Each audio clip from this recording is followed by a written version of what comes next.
Vamos a continuar. Como habéis visto, ha habido un cambio de orden de ponencia. Vale, vamos a empezar con el bloque de lisosomales. Alberto Ortiz tampoco está aquí, está en Argentina. Y bueno, va a hacer la presentación, lo va a hacer por online, ¿vale? Y una cosa muy importante, Roser está aquí porque es la que va a ser la responsable de la parte de la discusión de la ponencia de Alberto, ¿vale? Bueno, la primera presentación corre a cargo del doctor Alberto Ortiz y se titula Los diferentes escenarios clínicos de la enfermedad de Fabry, y la pregunta sería ¿cuándo debo iniciar tratamiento específico para la enfermedad? Soy Alberto Ortiz, jefe de servicio de nefrología e hipertensión en la Fundación Jiménez Díaz, y me han pedido que responda a esta pregunta. ¿Cuándo hay que iniciar el tratamiento específico de la enfermedad? Tengo potenciales conflictos de interés que confesar por mi relación con compañías farmacéuticas con un interés en la enfermedad de Fabry.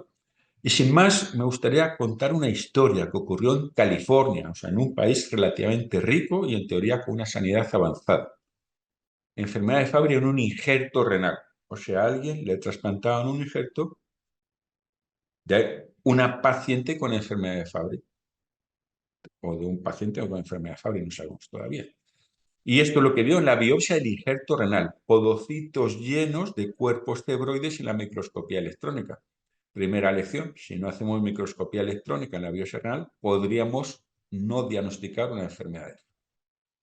Segunda lección, la protagonista de esta historia es una mujer joven que le biopsiaron tarde. Le biopsiaron tarde porque la mayor parte de los glómerulos estaban completamente escleróticos y solo había dos con esclerosis segmentaria. De los pocos podocitos que le quedaban, tenía cuerpos mieloides.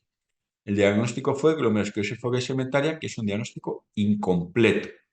Glomerulosclerosis focal segmentaria quiere decir que los glomérulos se están muriendo, que se están perdiendo podocitos, y lo que hay que averiguar es cuál es la causa que está matando a los podocitos.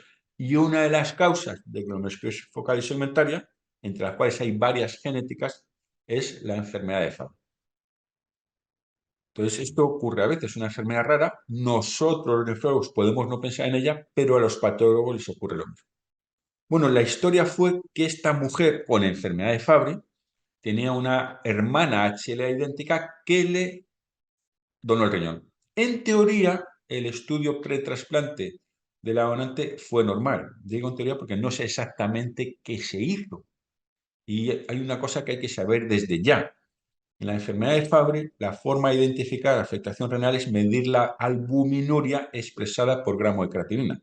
¿Por qué? Porque un aspecto muy temprano es un defecto de la concentración urinaria, que va a hacer que el dipstick urinario pueda ser negativo para proteínas, porque al no concentrar bien la orina, se diluye todo en la orina, incluyendo las proteínas. O sea que si la técnica diagnóstica para identificar enfermedad de Fabry temprana es albuminuria. Bueno, pues la hermana le dona el riñón, aparentemente era sana, pero en el post-trasplante la receptora de desarrollo de proteínas se hace la biopsia y se identifica la enfermedad de Fabry.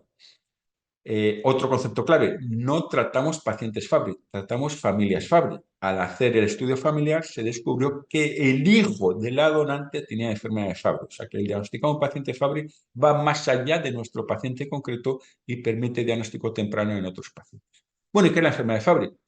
Es una enfermedad de depósito lisosomal causado por la deficiencia de trastornos, variantes genéticas patogénicas del gen GLA, que codifica la alfa-galactosidasa, una enzima lisosomal. La enfermedad es ligada a X, eso quiere decir que los varones tienen toda la expresividad de la enfermedad según la severidad, la gravedad de la mutación. Sin embargo, las mujeres, ya sabéis que cada célula mujer tiene 2 cromosomas X e inactiva aleatoriamente uno de los dos.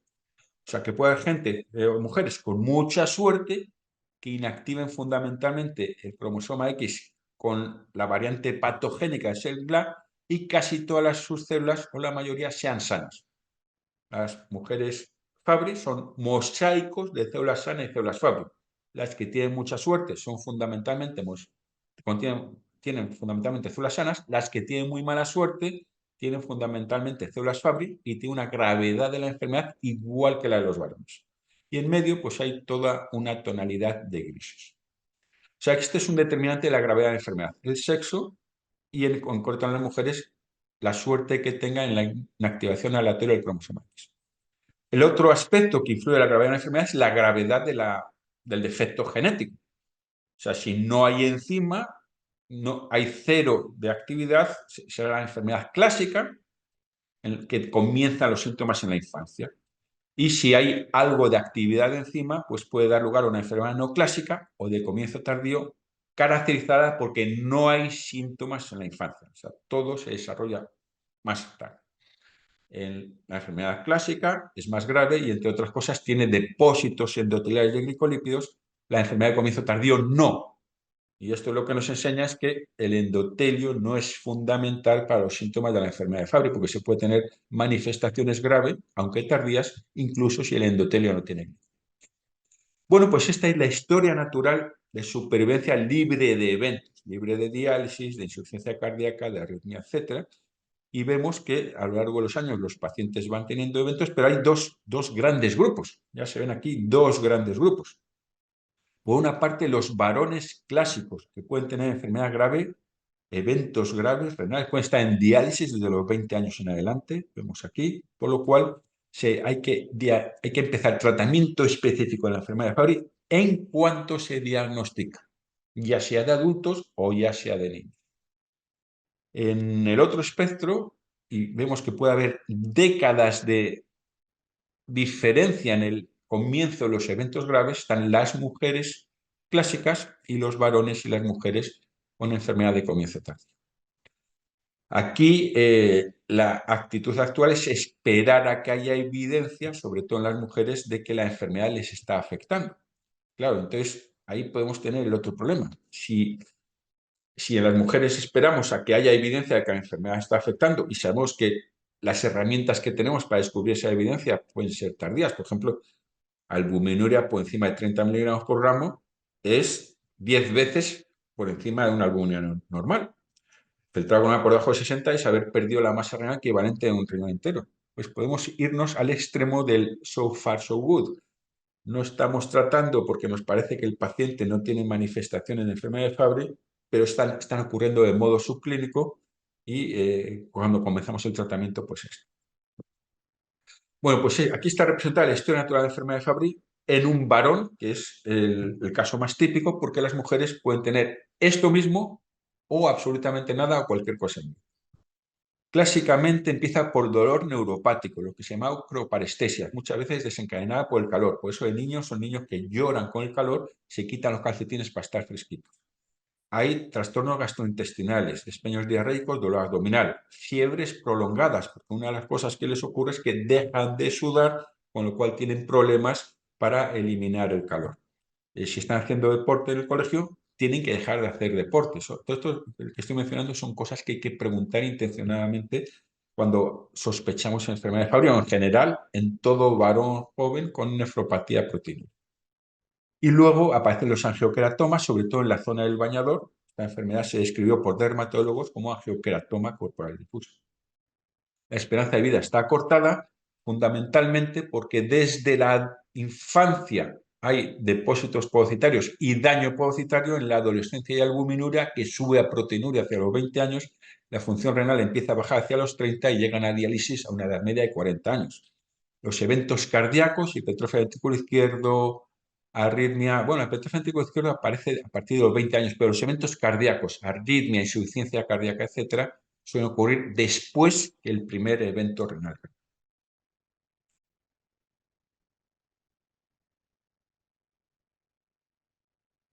En la enfermedad de comienzo tardío no suele haber síntomas en la infancia, la principal afectación es cardíaca y suele aparecer los eventos, los síntomas a partir de los 60 años.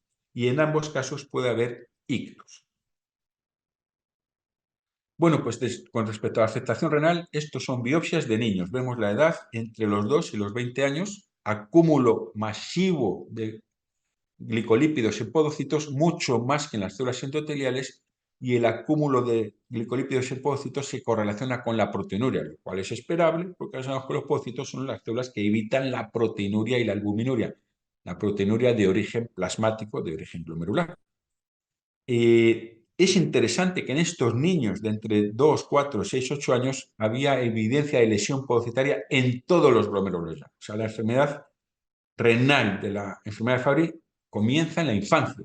Se podría detectar si medimos albumina. Es la forma de detectarla, porque como ya digo, el dipstick de proteinuria puede ser negativo. Primero, porque mide proteínas y no albumina, y segundo, porque la orina está diluida. Entonces, bueno, pues lo que vemos depende de lo que buscamos. Insisto, la albuminuria en miligramos por gramo es la forma de detectar afectación renal temprana en la enfermedad. Y bueno, pues aprendimos de los sabios orientales, hay que anticipar lo difícil gestionando lo fácil. Y hay un glicolípido que es medible en la circulación, que es nefrotóxico, que es tóxico podocitario, que es el ISO-GB3, y el tratamiento específico en la enfermedad de Fabry baja los niveles de este glicolípido, pero no lo suele normalizar.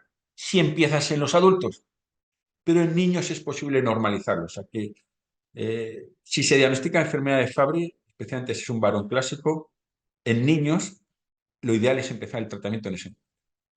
Muy bien, entonces, resumiendo, edad media llegar a diálisis 40 años en hombres y en mujeres, pero la necesidad de diálisis es 20 veces más frecuente en hombres. Y el primer evento cardíaco, hipertrofia del ventrículo izquierdo, se observa desde los 20-30 años, pero el evento cardíaco, el primero, suele ser posterior al primer evento renal. Aquí está la edad a la llegada a diálisis. Habíamos dicho que edad media 40 años, pero vemos que puede ser desde en torno a los 20 hasta los 60. Y vemos que es igual en hombres y en mujeres. O sea, las mujeres que tienen enfermedad grave van a desarrollar todos los eventos de la enfermedad grave, incluida la enfermedad renal. Pero, si nos fijamos en los números, hay como 10 veces menos mujeres.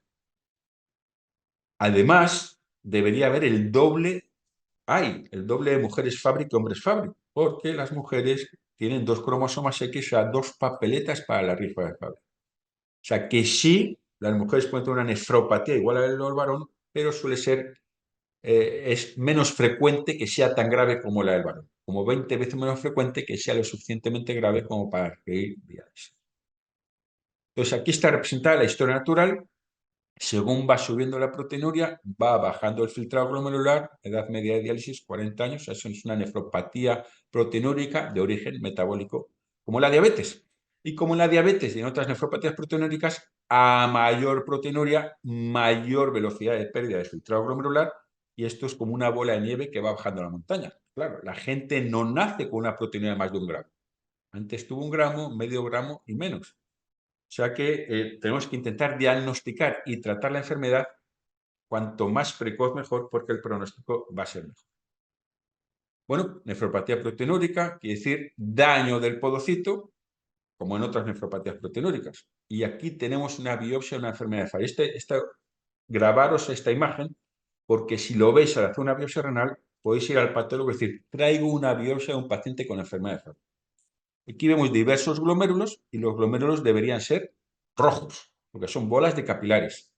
En la enfermedad de Fabry, los podocitos, que son células que viven décadas y por lo tanto les da tiempo a acumular enormes cantidades de glicolípidos, se llenan de glicolípidos, o sea, de lípidos, o sea, de grasa.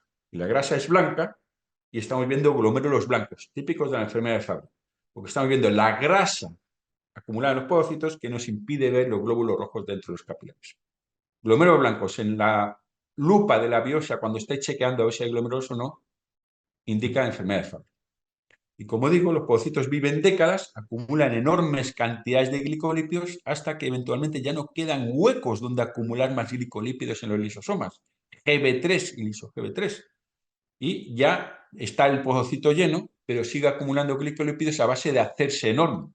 Y como podéis imaginar, un podocito convertido en una enorme bola de grasa, de glicolípidos, pues es fácilmente arrastrado a la orina. Es un podocito con fusión de pedicelos, es un podocito dañado, es un podocito que no interactúa bien con otros podocitos, lleno de grasa y expuesto a la presión hidrostática del filtrado glomerular que le va a arrastrar hacia la orina. El podocito, insisto, debería ser inmortal. El podocito debería estar con nosotros durante 70, 80, 90 años. Es una célula terminalmente diferenciada que no se divide, con lo cual no se puede reemplazar. Como este bicho que está aquí, que es una anémona que es inmortal en la naturaleza. Pues bien, los pocitos deberían ser inmortales, pero accidents do happen. Y esto que veis aquí no es un gamberro haciendo tonterías en los servicios, es un biólogo celular que sabe que él, como cualquiera de vosotros, cada vez que hace pipí, pierde podocitos. Cuando tienes 20 años tienes todos los podocitos que jamás vas a tener y luego los vas perdiendo pues, según circunstancias de la vida. En nefropatías proteinúricas los podocitos están dañados, son más fácilmente arrastrables a la orina y si están llenos de grasa, si flotan, pues más.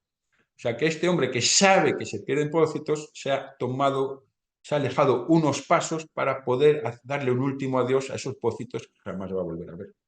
¿Y qué es lo que pasa cuando pierdes podocitos?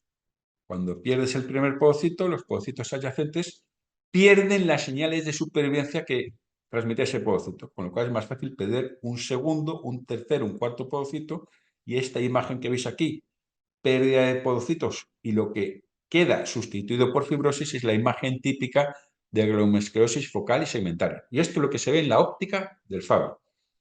Una glomerulosclerosis focal y segmentaria quizá llama la atención que los pocitos son grandes y espumosos, porque al procesar la biopsia la grasa se lava. Y eso puede llamar la atención del patólogo y de los nefrólogos o no, dependiendo de los familiares que estén con la enfermedad de Fabry. O sea que una glomerulosclerosis focal segmentaria en un varón joven con proteinuria en rango nefrótico, pero sin síndrome nefrótico, hay que pensar que puede ser una glomerulosclerosis focal segmentaria de causa genética.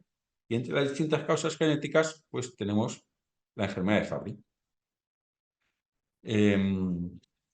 Bueno, la enfermedad de Fabry se diagnostica fácilmente si la sospechas porque en un papel de filtro se pone una gota de sangre y ahí se analiza la actividad enzimática que debería estar baja en varones, puede ser normal en mujeres por la inactivación aleatoria del cromosoma X. A lo mejor las células de la sangre no han inactivado el cromosoma X sano, mutado. O sea, actividad enzimática baja y también aumento del ISO-GB3 en la circulación, que te indica que esa actividad baja de enzimática está dando lugar a una consecuencia. El aumento del ISO-GB3 debe observarse también en mujeres, aunque la actividad enzimática sea normal. Siempre se confirma el diagnóstico haciendo un estudio genético. Bueno, entonces, ¿cuándo y cómo tratar? ¿Cuándo tratar? Es la pregunta, porque hay distintos tratamientos, se puede reemplazar la enzima que falta, terapia de reemplazo enzimático, se puede dar una chaperona para algunas variantes genéticas, pero no para las otras, que facilita la llegada de la proteína mutada al lisosomo. ¿Cuándo tratar? Pues en niños hay que empezar a tratar si hay manifestaciones de la enfermedad de Fabry a cualquier edad, y cuanto antes mejor. Si el niño es un varón clásico y está aparentemente asintomático, digo aparentemente asintomático porque lo más probable en un varón clásico es que no le estemos dando la importancia que debe a síntomas de la enfermedad.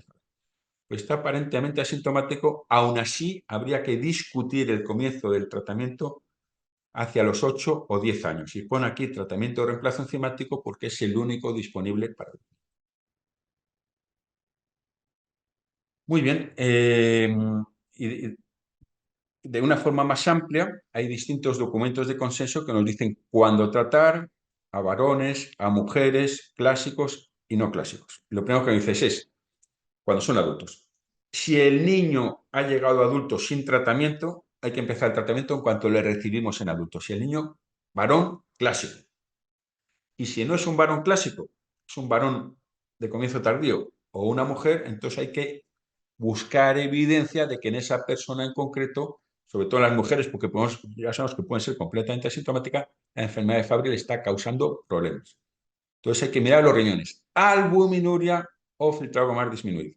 Albuminuria, no habla de proteína. El corazón, hay que, aparte de por los síntomas, imagen, evidenciar hipertrofia ventrículo izquierdo, evidenciar fibrosis miocárdica con la resonancia, evidenciar arritmia con un holter de 24 horas. Sistema nervioso central, ha tenido ictus o no, tiene lesiones de ictus subclínicas en el TAC o lesiones de sustancia blanca en la resonancia. Dolor, si tiene dolor neuropático es indicación para tratamiento, incluso si el dolor está controlado por tratamiento para el dolor, porque si hay dolor, quiere decir que tiene una enfermedad grave que te está lesionando los órganos diana, aunque no nos demos cuenta. Y también los síntomas gastrointestinales graves.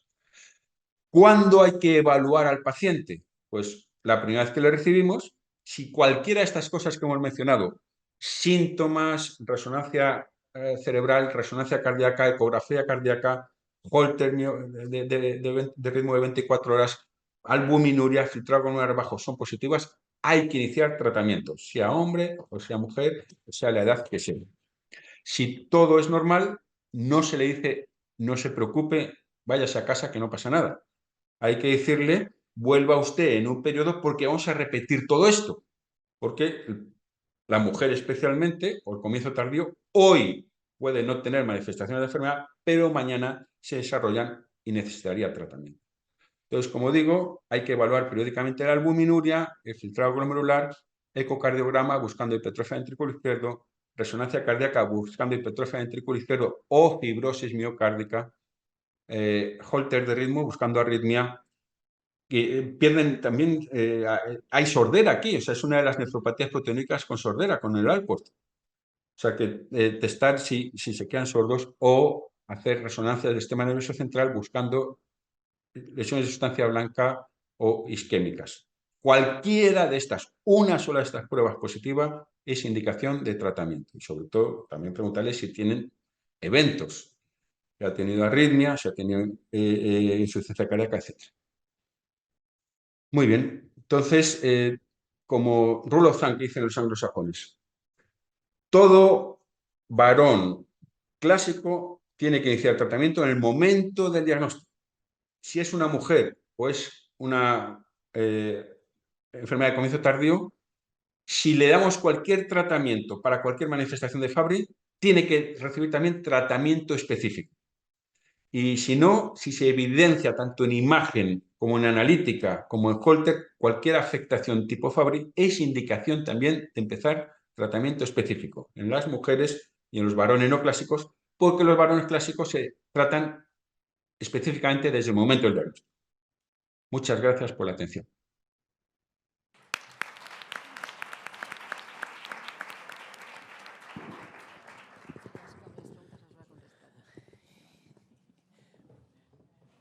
¿Alguna pregunta? Vamos a empezar con las preguntas a Roser, que va a hacer de Alberto. ¿Tenéis alguna? Yo quiero hacer una pregunta, pero después de que... Ha explicado tan bien que no sé si habrá ninguna duda, la verdad. Bueno, Gemma creo que tiene algo, ¿no? Sí. Sí, hola, Rusé. Aprovechemos que no te he visto. Esta discusión de cuándo empezar también se extiende a pediatría. Cada vez tenemos más el paciente que es un estudio familiar, ¿no? Se diagnostica el caso índice presintomático. Hay algunos trabajos que ya demuestran que por biopsia renal hay daño antes de la proteinuria. Este planteamiento de empezar a tratar porque el paciente tiene proteinuria no es llegar ya tarde o... Sí. No, pero... En pediatría, que hay pacientes completamente asintomáticos. Hay, por ejemplo, un trabajo de un grupo en Suiza, que creo que es una serie de 8 o 9 niños, completamente asintomáticos. Les hace una biopsia renal y hay lesión. No, sí, pero es que no aplicaría pediatría en formas clásicas. Los clásicos se tratan de niños ya. Sí. O sea, aunque la mínima cosa, crisis febriles, dolor, no incluso dicen sin ningún síntoma, solo por pertenecer a una familia y tener una variante clásica, ya se tratan. El problema que tenemos es, como él decía, en no clásicos y en mujeres, pero en los varones clásicos lo antes posible. En cuanto hagas el diagnóstico genético. Sí. Vale. No digo porque él también ha dicho esperar 7, 10 años. Si ya tienes el diagnóstico, él ha hablado de un consenso, pero ya es del 16. Lo comentará en la presentación. Los niños varones. No, vale, lo ha dicho por la indicación de tratamiento aprobada, porque no hay aprobación del reemplazo enzimático o de la chaperona por debajo de cierta edad. Ese era el tema, que hay que hacerlo por, yo qué sé, uso compasivo y tal. Es por ficha técnica, no porque clínicamente. Y también pediatras comentan pues que, yo qué sé, que con 2 años pues hay que poner un portacat y yo qué sé, ¿no? Pero vamos, que no, la indicación no está a esas edades, está Me acuerdo, yo sé que tengo una diapo, Replagal, Fabracime, La Chaperona, cada uno, pues en base a los ensayos que han hecho, está que si uno son 8 años, el otro 10 y el otro 11, algo así. Pero más o menos está por ahí, que es las edades que ha dicho él. Vale. ¿Alguna pregunta en la sala? Vanessa. Y una vez que inicias el tratamiento, que ha dicho que el ISO-GB3 no se puede negativizar, o sea, nosotros seguimos al paciente, le hacemos controles a ver si ha desarrollado hipertrofia ventricular izquierda, o sea, pero hay algo más que, o sea, es decir, aunque lo desarrolle, si está tratado ya, no hay mucho más que podamos cambiar en el tratamiento, ¿no? O sea, ya empezó el tratamiento, le seguimos haciendo seguimiento por si desarrolla algún síntoma, pero aunque lo desarrolle, si ya está con enzima, no hay mucho más que hacer, o sea, es como por... A ver, porque no vas a dejar de seguir. O sea, de seguir Sí, no. Seguimiento clínico, estás Claro, diciendo. seguimiento clínico. O sea, es decir, tienes un paciente que está en tratamiento y cada cierto tiempo le haces controles de resonancia, de ritmo cardíaco, o sea, es decir, para ver si desarrolla alguna otra complicación, pero... O el ISO-GB3, se lo mides, está alto, es que no tienes mucho más que hacer, porque ya está en tratamiento, ¿no? O sea, es mi pregunta. Luego, o sea, a ver, seguir clínicamente sí, porque necesitan marcapasos, desfibriladores, en fin. Claro. Tratamiento preventivo de ictus, todas estas cosas sí. El ISO-GL3, yo particularmente para el seguimiento no le doy ningún valor. Claro.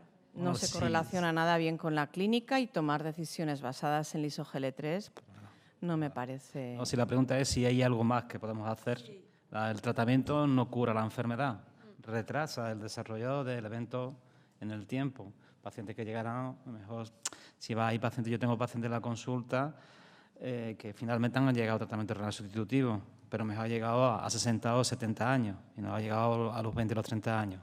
¿Sabe? Que curar no va a curar la enfermedad. Sí.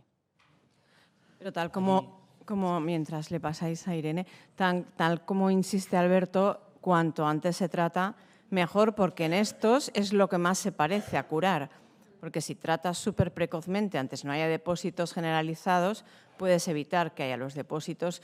Yo sí que tengo pacientes tratados 24 o 23 años ahora que no han hecho nada de nada. O sea, se han mantenido exactamente como estaban, que era mínimo. Entonces, eso es lo más parecido a curar. Ahora, todos sabemos que cuando ya hay proteinuria, ya hay insuficiencia renal o hay hipertrofia cardíaca, pues esto no va a revertir nunca. Una pregunta. En mujeres con antecedentes de formas clásicas, con el fin de poder ser más precoz a la hora del tratamiento, ¿estaría indicado biopsiar con microhematuria, más o menos albuminuria y demostrar la afectación organodiana para empezar un tratamiento? Yo diría que no, 100%. ¿Por qué? Porque a nivel renal es un poco como la córnea. Encuentras depósitos, pero esos depósitos no quiere decir que nunca le den problemas. O sea, son depósitos porque el podocito, pues es eso lo que ha hecho, ¿no? Es una célula para toda la vida. Pero si eso no se traduce ni en microalbuminuria, no, es que yo ahora pienso, por ejemplo, en la madre de un varón clásico gravísimo, que a pesar del tratamiento ha ido en picado, con todos los síntomas habidos y por haber. La señora con 75 años no tiene absolutamente nada. Seguro que si le hago una biopsia renal algo me sale. Pero, oye, no trataremos una biopsia. O sea, yo no estoy a favor de esto. Es que incluso he visto, bueno, es que ya lo he visto, de hacer una biopsia renal y basarse en eso para indicar en una mujer y no estar de acuerdo, porque no, porque bueno, es normal encontrar depósitos. No sé si me corrige Roser, pero vamos, supuestamente la guía, mujer con una forma clásica, con la evidencia de un daño en forma de albuminuria, ya tiene indicación de tratamiento. No hay que hacer nada. No, pero ella dice biopsia sin albuminuria. Biopsia renal en ausencia de albuminuria. Pues si tiene albuminuria, ya lo tratas. En ausencia de albuminuria y detectar... bueno, no sé por qué has dicho microhematuria, porque no toca que la tengan, pero pues hacer una biopsia renal así para ver si hay afectación, no lo veo, no. ¿Alguna pregunta más? Te quería preguntar, Gemma, del artículo que has comentado en pediatría. Digo, ¿qué corte de edad tienen los niños? Creo recordar que eran, o sea, la posición del grupo era hay que anticipar el tratamiento, hay que bajar la edad, y eran niños pues de 7, 8 años, esta edad. Es una serie pequeña, ¿eh? Vale. Es una serie pequeña que lo que venía a demostrar es que antes de aparecer son niños del diagnóstico familiar, y que bueno, venía a preconizar que hay que disminuir la edad de inicio en los niños cuando tienen mutaciones, y ya veían que tenían lesiones en la biopsia. Yo creo que la gran pregunta aquí sería la mujer con formas no clásicas, ¿no? Que es la gran duda, y qué variable utilizar para cuándo comenzar. Pues lo mismo, como afectación renal es poco frecuente, cardioresonancia y teunomapping cuando se vea la más mínima alteración. Ya está. Bueno, vamos a seguir con la mesa. Darle primero las gracias a Gemma para adaptarse un poco al orden. Gemma nos va a hablar de la cistinosis y de su espectro clínico, y también que nos va a comentar algo sobre la cistinosis nefrogénica o nefropática juvenil o de comienzo tardío. Buenos días a todos. Lo primero, muchas gracias por la invitación y contenta de estar aquí entre tantos amigos. El tema, la verdad es que es bastante amplio, voy a intentar hacer lo mejor que pueda, y sobre el espectro clínico de cistinosis y centrarnos un poco en la cistinosis juvenil, que realmente bueno, pues es de difícil diagnóstico y probablemente está muy subdiagnosticada. Estos son los conflictos de interés. Bueno, lo que he dividido esta charla es en una introducción, hablar un poco cuál es el fenotipo actual de los pacientes que están en tratamiento, y luego una última parte dedicada a la cistinosis juvenil o intermedia o late onset, que se denomina de todas estas maneras. Bueno, como todos sabéis, la cistinosis es una enfermedad rara, autosómico recesiva, con una incidencia estimada de 1 cada 100.000 o 200.000 pacientes. Realmente nosotros en España creo que no tenemos esta incidencia y quizá tengamos infradiagnóstico, porque, por ejemplo, Alemania, que ha empezado ya a hacer screening neonatal de la cistinosis, ya los casos que están demostrando pues es alrededor de 1 cada 200.000, o sea que probablemente nosotros tenemos ahí un punto de mejora. Son mutaciones del gen de la cistinosina. Este es un gen que es un transportador. A ver, perdón. Este es aquí. Creo que ya no funciona así. Ese es un transportador en la pared lisosomal, es un SYM-porter que va a eliminar la cistina y el hidrogenión del lisosoma. Y bueno, simplemente por nomenclatura, la cistina es la unión por el puente disulfuro de 2 cisteínas, y siempre van a estar las cisteínas en el tejido, están en forma de cistina, que es un componente pues muy insoluble. Lo que sucede en esta enfermedad es que el transportador no funciona, se acumula la cistina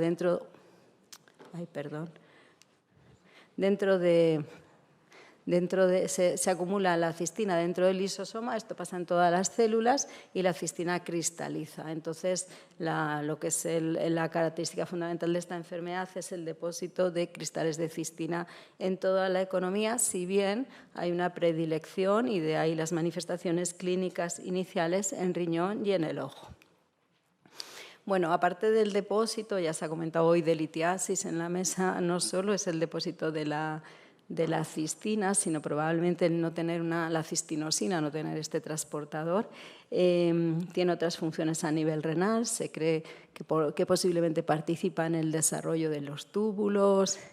También el depósito de cistina lo que va a producir es una alteración muy importante de toda la célula, que donde más está estudiado es en la célula del túbulo proximal, y da lugar pues a lisosomas gigantes, a una alteración completa del sistema de endocitosis y del transporte intracelular de las proteínas, con un reciclaje deficiente de de los receptores. Va a haber también alteraciones en la señal del emetor y un aumento de las vías profibróticas. Hay un aumento del estrés oxidativo porque hay unas mitocondrias que son gigantes, que no funcionan bien. Hay trastornos de inflamación, de autofagosoma, y todo esto ya va a llegar a la muerte celular precoz de estas células del túbulo proximal, donde hay una especie de afinidad. Recordar que hay 3 formas clínicas descritas. Esto es una clasificación realmente artificial. La gran mayoría de los casos lo conocemos como la forma nefropática infantil, que es la que va a debutar con un síndrome de Fanconi muy severo y que sin tratamiento, generalmente antes de la primera década de la vida, llega a fallo renal. Otra entidad, que es la nefropática juvenil o intermedia, que es más tardía, es la misma enfermedad, pero con un decalaje de 10-15 años y que se asocia en general con mutaciones donde todavía hay cierta actividad residual, lo hablaremos de ello. Y luego una forma que es excepcional y donde además hay una superposición entre la forma adulto, casi no hay formas donde solo haya formas oculares, y en general pues hay pacientes que tienen poca expresividad renal y estas dos formas pues probablemente están combinadas.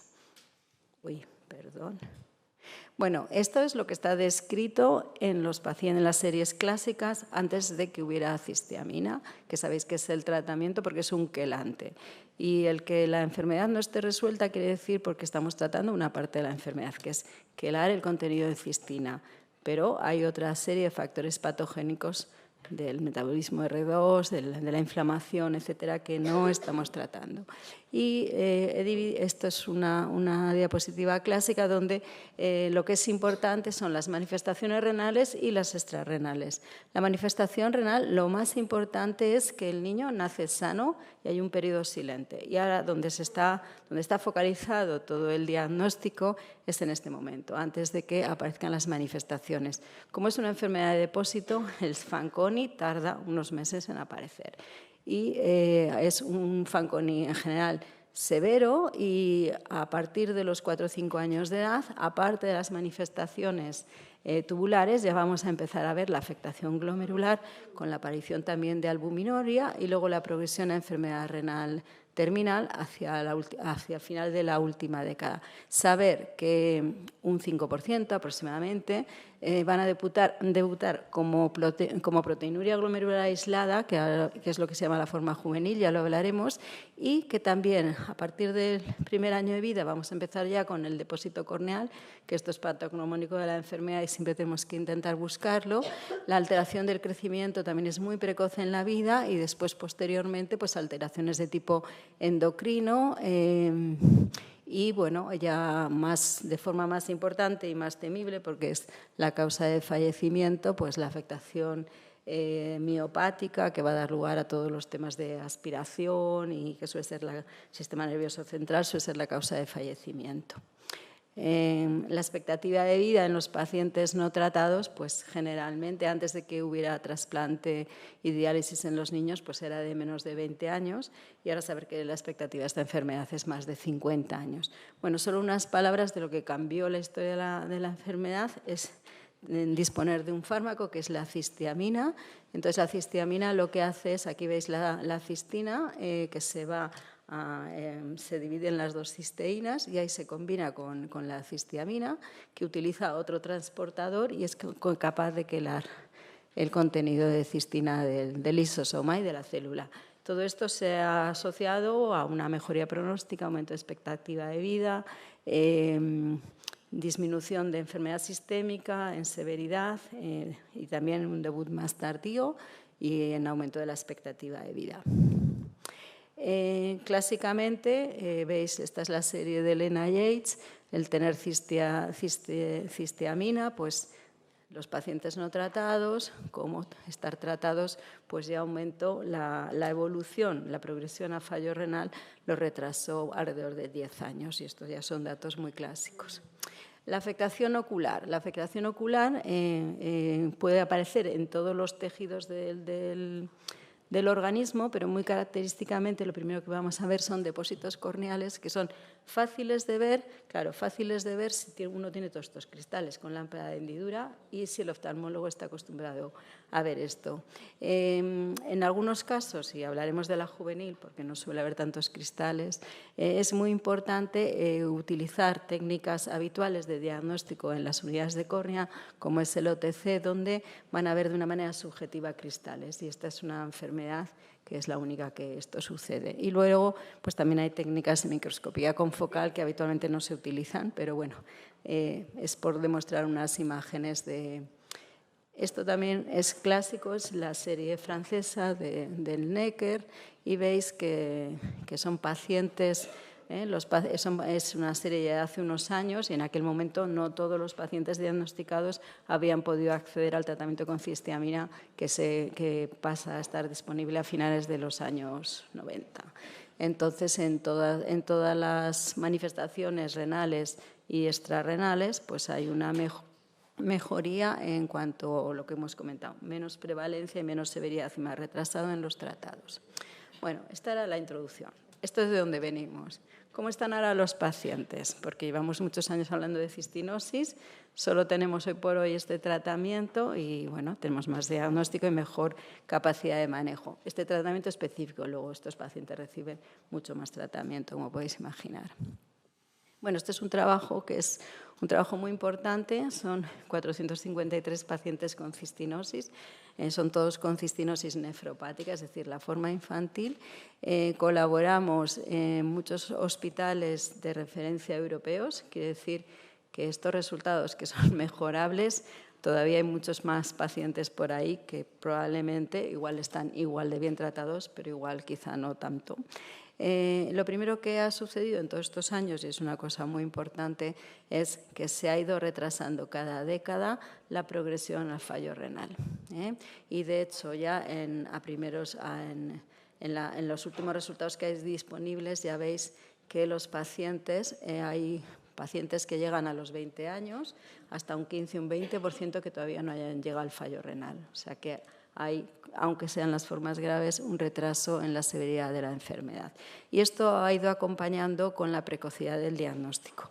El mayor factor, el factor principal de mejoría pronóstica no es ni la monitorización, ni los niveles, ni nada, es cuándo empiezas a recibir tratamiento y cuanto antes mejor. Y veis que en todas esto se correlaciona, en negro serían niños de menos de un año y todavía en los años 2000-2010, que es donde hay tiempo para ver el impacto pronóstico, pues alrededor solo de un 25% de los niños recibían tratamiento antes del año de vida y esto claramente es algo que tiene que cambiar y ahí hay un esfuerzo muy grande en conseguirlo.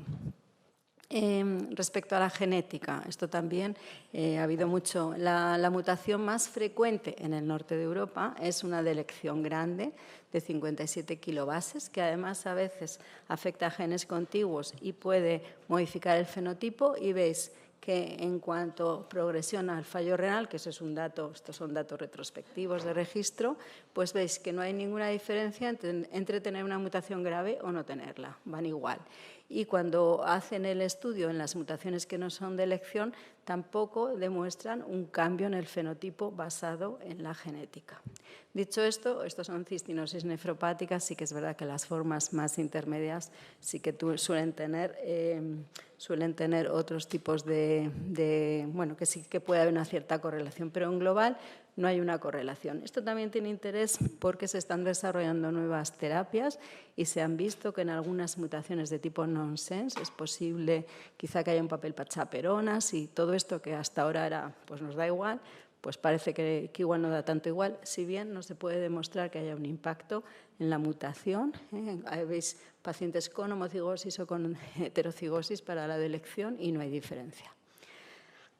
¿Cómo van las cosas en nuestro país? Esto es un trabajo que hizo el grupo Cistinosis, ellos mismos. No representan a todos los pacientes, pero es un porcentaje importante de los pacientes, por lo menos los que están en el grupo, en la asociación de pacientes. Y veis que en este momento A los 20 años, aproximadamente un 85% de los pacientes están ya en terapia renal sustitutiva, diálisis o trasplante, pero no todos. Y a la tercera década ya están en el 100%. Y esto es un poco lo que sucede en los países desarrollados, que cada vez se ha ido retrasando, pero no obstante todavía tenemos un porcentaje que no es desdeñable de pacientes tratados que llegan precozmente, muy precozmente a tratamiento renal sustitutivo. Este es el registro alemán y austriaco, que es común, y también son los mismos hallazgos. Aproximadamente el 50% de los pacientes a los 16 años todavía está con su función de riñón nativo. Y esto es importante para los nefrólogos de adultos porque os van a empezar a llegar, claro, quiere decir, todos tienen enfermedad renal crónica, os van a empezar a llegar estos pacientes en enfermedad renal crónica con un Fanconi activo que vais a tener que saber manejar y también pacientes trasplantados. Y bueno, nuevamente hay una relación, los niños tratados antes del año y medio pues van más tarde y progresan menos que aquellos que están tratados más tardíamente. El grupo francés hizo una descripción hace unos años de sus pacientes trasplantados con cistinosis sobre cómo era la afectación sobre todo extrarrenal. Y veis que bueno, todos tienen lógicamente cristales corneales. Algunos pacientes están diabéticos, pero no hay diferencia respecto a los otros trasplantados. Algunos pacientes tienen hipotiroidismo y pocos pacientes, estamos hablando del Necker, uno de los grandes centros de cistinosis, con afectación neurológica o hepática, pero sigue habiendo afectación sistémica en los pacientes. La talla, ya lo ha hablado antes Fernando Santos, la cistinosis es una de las enfermedades que todavía tiene mayor impacto en la talla, en el crecimiento, entre otras cosas, porque hay un defecto intrínseco óseo que es característico de la cistinosis. Y aquí veis en todos estos centros que son de primera línea, pues que todavía respecto a la curva de crecimiento, pues la talla media de los varones es 1,50 y la talla de las mujeres un poco menos, pero todavía tenemos muchos pacientes aquí de 1,20, 1,30. O sea que estamos lejos de estar óptimos en la enfermedad. Afectación sistémica. Pacientes teóricamente bien tratados. Pues veis casi, esto es el registro alemán y austriaco, pues aproximadamente un 45% con hipotiroidismo, pero veis afectación ósea 70%, raquitismo activo 22%, o lo que pensamos que es raquitismo, que igual no es raquitismo, síntomas oftalmológicos más allá de los depósitos corneales, o sea, enfermedad ocular importante y un 15% afectación neurológica y afectación miopática, o sea que son series contemporáneas, todavía hay mucho que hacer en esta enfermedad. Lo pongo, es la enfermedad y es su tratamiento. Estos pacientes tienen muchas manifestaciones gastrointestinales que afectan mucho a la calidad de vida y afectan mucho a la adherencia, porque tomar cistiamina, pese a todos los efectos positivos que tiene, pues es una medicación que va con muchos efectos adversos.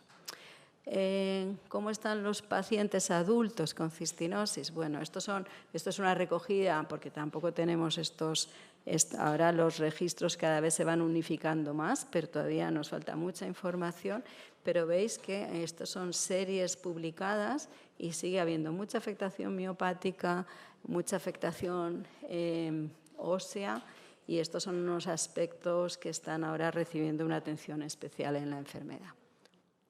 Y de hecho esto ha derivado no solo por la necesidad de hacer un seguimiento multidisciplinar de estos pacientes, sino no hacer un seguimiento únicamente reactivo cuando yo veo un problema, sino de alguna manera anticiparse y tener el paciente bien identificado y también hacer un diagnóstico precoz. Y estas son unas recomendaciones que os he traído, que son bastante recientes, que os sugiero que leáis porque explica al nefrólogo que va a estar siempre muy involucrado en esta enfermedad cómo debe ser el seguimiento de pacientes y qué es lo mínimo que deben de tener estos pacientes en su seguimiento.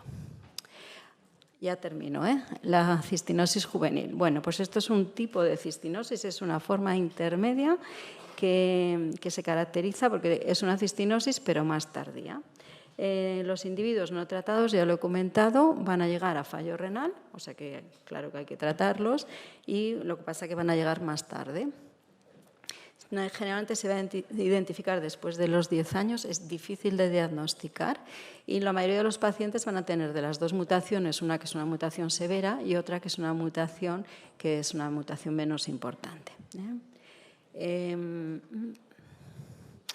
¿Qué es lo que pasa? Que la mayoría de muchos de estos pacientes no tienen de entrada datos de tubulopatía. Si uno los busca despacio sí va a encontrar proteinuria tubular, pero muchas veces no están sintomáticos. Y a veces, si tenemos afectación ocular, nos puede facilitar el diagnóstico, pero muchos pacientes no tienen sintomatología ocular.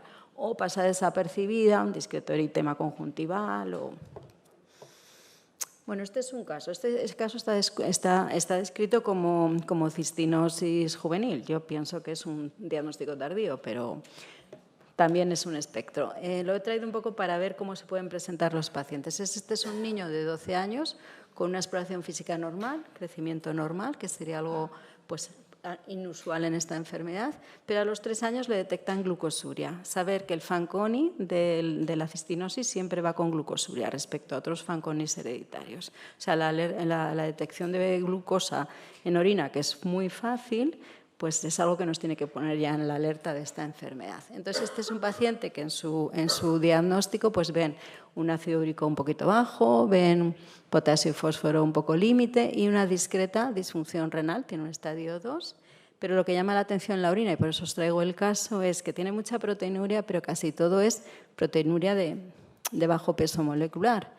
Y además tiene glucosuria y aminoaciduria. O sea que cuando veáis un paciente que tiene mucha proteinuria, es una persona joven, pensar que aparte de albúmina hay que mirar lo que no es albúmina, que es lo que hay ahí. Entonces este paciente tiene un síndrome de Fanconi, recordar que el síndrome de Fanconi de causa hereditaria más frecuente es la cistinosis y ya os tiene que salir como un resorte, Fanconi con glucosuria, cistinosis. Este es un paciente que tenía cristales corneales y lo pudieron demostrar y luego demostraron el estudio genético. Bueno, recordar simplemente el Fanconi. ¿Por qué algunos pacientes se diagnostican tarde y el Fanconi, que es horroroso, el de la forma, no se identifican? Pues no está muy claro, pero yo creo que en parte es porque, esto lo explica, este es el filtrado glomerular máximo que alcanzan los pacientes con cistinosis, ¿de acuerdo? Si tienen un buen tratamiento precoz y con buena adherencia, una forma intermedia que serían pacientes tratados o no tan adherentes y estos que son los pacientes no tratados. Y lo que pasa en esta enfermedad es que el paciente que tiene esta enfermedad no va a alcanzar el desarrollo y el aumento de filtrado glomerular fisiológico que aparece en los primeros 2 años de vida. Y yo creo que posiblemente esto hace que limite las manifestaciones de Fanconi que quedan un poco escondidas en manifestaciones más generales. Recordar el score de los cristales de la córnea, los pacientes con cistinosis juvenil van a tener pocos depósitos y esto es difícil de ver y muchas veces el oftalmólogo no ha visto nunca esto y lo que no se ha visto es difícil de diagnosticar y a veces no está en toda la córnea, sino empieza en los extremos de la córnea que son difíciles de ver, etc. Este, por ejemplo, es un caso publicado de una cistinosis juvenil. Realmente, pues sí, la lámpara de hendidura tiene cristales, pero lo que es la exploración en un oftalmólogo no experimentado, pues puede pasar un poco desapercibida. Y, por lo tanto, tenéis que saber que esto existe y quizá el OTC nos puede ayudar en estas formas precoces. Bueno, ya para terminar, muchos de estos pacientes lo que tienen solo es una proteinuria monosintomática. Pueden tener un poco de hipercalciuria, que si tienen un poco de aminoaciduria, pero pasa desapercibido. Vienen a las consultas por proteinuria sin síndrome nefrótico. Entonces, en general, hay que acordarse que hay que hacer no solo albuminuria, sino ver qué tipo de proteinuria. En la biopsia, los hallazgos son inespecíficos y suelen ser de esclerosis focal y segmentaria, y hay que acordarse que los cristales si no se fijan en alcohol, en los procedimientos normales de manipulación del tejido renal se van a perder, muchas veces no se ven ni en la electrónica y lo que se ha publicado recientemente es que el hallazgo de podocitos multinucleados nos puede ayudar a descartar la cistinosis. Y veis aquí lo que sería la biopsia, que es un paciente que ya tiene la manifestación glomerular que os comentaba de la enfermedad, es una esclerosis focal y segmentaria, en general sin depósitos de inmunoglobulinas. Y lo que es característico, pero no es patognomónico, es podocitos multinucleados. Y esto hay que saberlo porque hay que decirle al patólogo, búscame esto porque si yo veo esto me va a dar el hallazgo de que te puedo tener una cistinosis. La serie más grande vuelve a ser del Necker. Os la traigo para deciros una cosa, que las formas juveniles también tienen unos niveles de cistina intraleucocitoria, que es lo que utilizamos para el diagnóstico, bastante bajos. Ver, hasta 0,5 es un portador, a partir de 1 es patológico, pero estos pacientes tienen 0,76, 0,9, 1,4, o sea, esto es otra dificultad. No esperéis a encontrar los niveles de las formas precoces. Entonces hay que tener una alerta. Y de hecho está publicado que los pacientes con las formas tardías tienen unos niveles entre 1 y 3 al diagnóstico sin tratar, mientras que las formas que vemos, bueno, de 3 o mucho mayor las formas infantiles. O sea que de alguna manera recordar que los niveles son altos, pero pueden no ser muy llamativos. Y ya con esto termino. Deciros, bueno, pues que la expectativa ahora está en la quinta, sexta década de la vida en los pacientes bien tratados. Cada vez hay más adolescentes y adultos. La afectación extrarrenal es muy importante y no está bien manejada muchas veces. Es menos severa y más tardía que en las series históricas, pero sigue siendo muy significativa. Y que las formas juveniles son muy difíciles de diagnosticar y hay que estar al tanto, y sobre todo pues que es un reto en la transición al adulto y que tenemos mucho que mejorar todos en esta enfermedad. Gracias.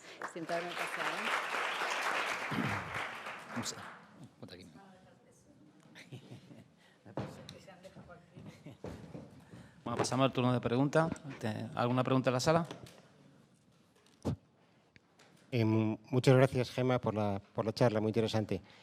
Una pregunta breve. En una enfermedad en la que es tan importante hacer el diagnóstico precoz y el primer año de vida, sobre todo, ¿cómo está el asunto del diagnóstico, el despistaje neonatal de la enfermedad? Bueno, en este momento hay un... Es que esto es lo que me hubiera gustado hablar, pero como me habéis hablado de la juvenil... Alemania ya ha empezado con el diagnóstico genético. El diagnóstico genético está basado en el cribado neonatal, está basado en las mutaciones más prevalentes que tienen. Entonces, miran, llevan 2 o 3 años ya en marcha, primero de una manera piloto y ahora bien, y ya han detectado algunos casos. Hay descritos, ellos ya tienen 6 niños tratados y aparte hay niños que vienen del diagnóstico prenatal por el diagnóstico familiar de otro hermano afecto, y lo primero que se ve es que estos niños que reciben cisteamina, no tienen síndrome de Fanconi, con lo cual mejora muchísimo el control de la enfermedad. Todos, llevan 2 o 3 años, todos mantienen función renal normal, tienen un filtrado normal y además durante los 2 primeros años de vida hacen el aumento fisiológico del filtrado. Esto hace que el manejo y también tienen unos niveles buenos y posiblemente con menos dosis de cisteamina. O sea, al final tú tienes una enfermedad menos tóxica por el tratamiento y un paciente que está mucho mejor, porque claro, el paciente se encuentra fatal porque tiene el Fanconi con toda la necesidad de suplementos y tratamientos, las dificultades en la alimentación, etcétera. Ellos están liderando esto, ya hay una conciencia de que esta es una enfermedad que cumple todos los estándares para hacer cribado neonatal.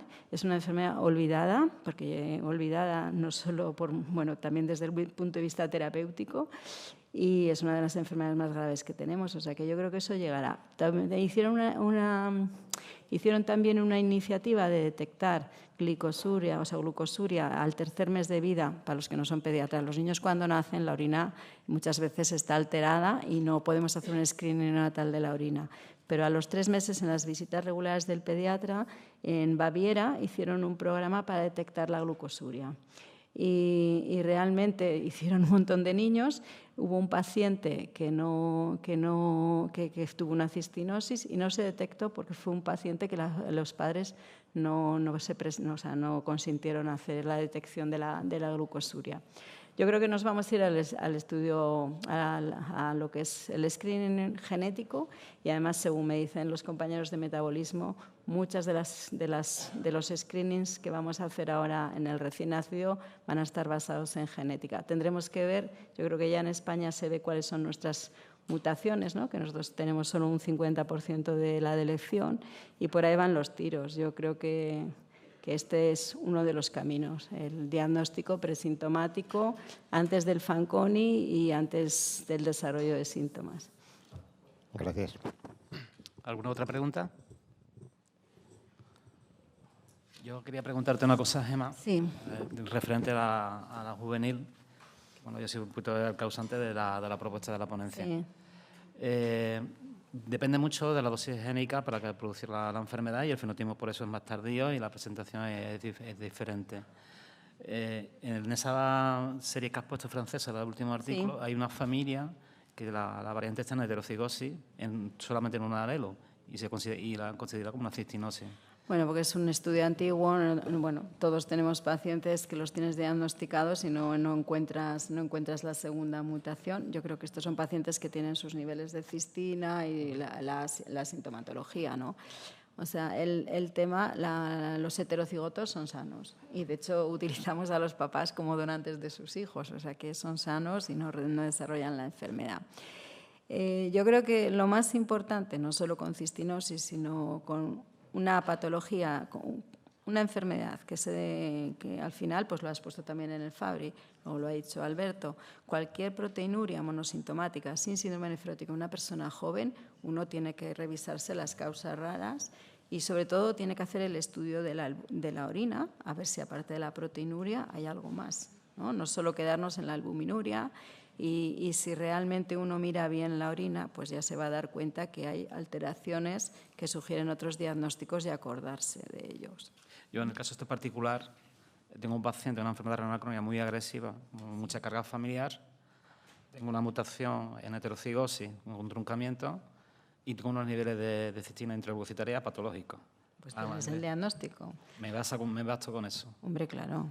O sea, vamos, aquí hay eminencias genéticas, o sea que todos tenemos pacientes que no tenemos la segunda mutación, porque igual es una microdelección o es otra cosa. El hecho de que no te encuentre la segunda mutación me puede justificar teniendo los niveles de cistina. No hay enfermedad que te suba los niveles de cistina que no sea cistinosis. O sea, simplemente con eso. Muchos países del mundo, aunque la genética de la cistinosis es sencilla porque es un gen pequeño y demás, no se necesita el estudio genético. O sea, el diagnóstico te lo da ya los niveles de cistina. Tú no esperas a la genética y ya empiezas a tratar. O sea, sin duda. Vale. Bueno, muchas gracias. ¿Alguna otra pregunta? Pues pasamos a los casos clínicos, ¿no? Al último bloque. Muchas gracias.